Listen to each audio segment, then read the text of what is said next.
Coach, you had the win in Berlin. How important was it after 2 losses? Well, I didn't like our 2 losses, that's for sure. Our last home game was October 9th, as far as I'm concerned. Those 2 games that we played against Ingolstadt and Düsseldorf. Next.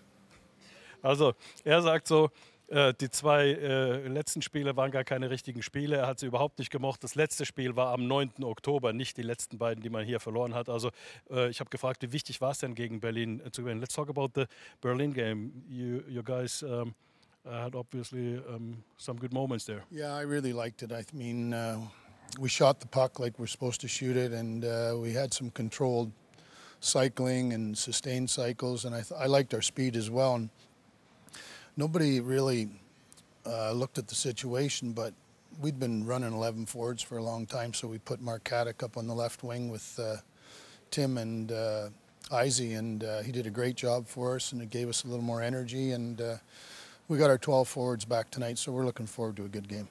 Also endlich hat man wieder 12 Stürmer zur Verfügung. In den letzten Spielen waren es ja immer nur 11 Stürmer. Und da muss man so ein bisschen immer auch rotieren während des Spiels.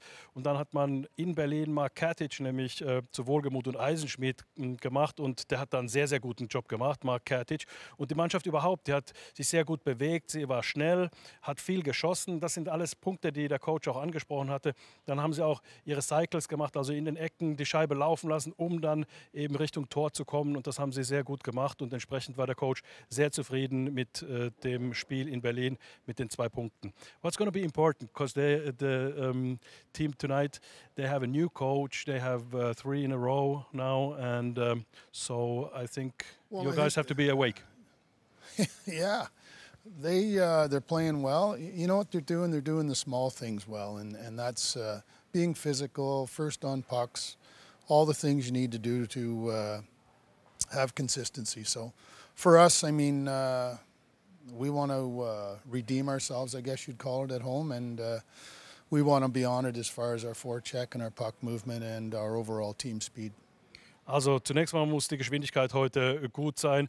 Außerdem will man so ein bisschen Wiedergutmachung betreiben. Es ist ein Team, das sehr physisch spielt, auch ein Team, was zuerst zur Scheibe geht, sprich also keine Angst davor hat, in die Banden zu gehen. Und da hat Iserlohn sehr, sehr gute Spiele gemacht. In den letzten 3 Spielen nämlich 3 Stück in Folge gewonnen. Und da muss man wirklich auch wach sein, da muss man gut sein. Und die Mannschaft will natürlich vor dem Heimpublikum jetzt endlich auch wieder gewinnen. I wish you a very good game. Thank you.